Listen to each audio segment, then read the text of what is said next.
আজকের রেসিপি হচ্ছে মুরগির মাংস, একদম অরিজিনাল দেশি মুরগির মাংস আলু দিয়ে ঝাল ঝাল করে ঝোল।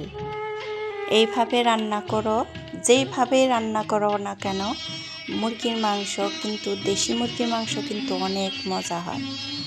এইটার ঝোল, শুধু ঝোল আর ঝোল দিয়েই ভাত খাওয়া যায়।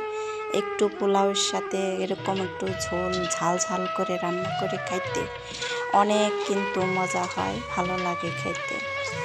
দেখতে থাকো রেসিপিটা, আমি যেমন করে রান্না করি না কেন মানে অসাধারণ লাগে। আমার কাছে মনে হয় যে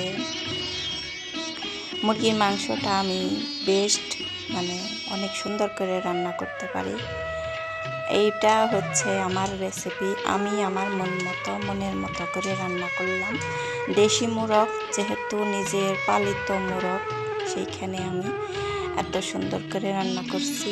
যতটুকু যেভাবে রান্না করা লাগে, যতটুকু মশলা দেওয়া লাগে, প্রথমে দিয়ে দিলাম একটু রসুন বাটা, তারপরে দিয়ে দিলাম আদা বাটা, এখানে জিরা আর হলুদ মরিচ সব কিছুই আছে, ধনিয়া একসাথে করে দিয়ে দিলাম।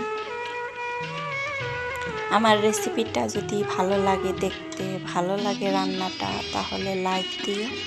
আর লাইকের সাথে সাথে যদি নতুন কেউ হয়ে থাকো, ভালোবেসে পাশে থেকে যাইও, ছোট্ট একটা কমেন্ট রেখে যাইও, আমি যাতে তোমার পরিবারে তোমাকে সাপোর্ট করার জন্য চলে যেতে পারি।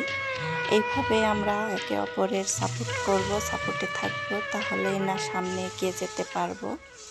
আর কেউ সাপোর্ট করে কেটে নিও না, এটা হচ্ছে মানে আমাদের সবারই ঝামেলা, সবারই একটা সমস্যা হয়ে পড়েছে যে সবারই সাবস্ক্রাইব কেটে যাইতেছে। এরকম করলে আমরা কেউ সামনে এগিয়ে যেতে পারবো না সহজে, অনেক দেরি হয়ে যায়। এভাবে যদি সাবস্ক্রাইব কেটে যায়, কী কারণে কাটে বুঝতে পারি না। যে যথাযথ আমি তো সবার কমেন্ট অনুযায়ী পরিবারে চলে যাই, সবাইকে সাপোর্ট করি ভালোবেসে। আবার ভিডিও করলে আমার সামনে আসে, তখন আমি ফুল ভিডিওটা দেখে দিই। আমাদের 3-4 মিনিটের ভিডিওগুলো যদি আমরা কেটে কেটে দেখি, তাহলে কিন্তু আমাদের কখনো উন্নতি হবে না এই ইউটিউবে। আমরা তো সবার ভিডিওটা 3-4 মিনিট যাই হয় 5 মিনিট পুরাটা দেখবো, কেউ কেটে কেটে দেখবো না। আমি তো কাটার চিন্তা করতে করতে তো আমার দেখা শেষই হয়ে যায়। তাই চিন্তা করি যে এতটুকু ভিডিও, এতটুকু 3-4 মিনিট আমরা দেখার ধৈর্য রাখি না, তাহলে আমাদের ভবিষ্যতে কি হবে। আমার কথাগুলো যদি কারো খারাপ লেগে থাকে, তাহলে ক্ষমা করে দিও, ক্ষমার চোখে দেখো।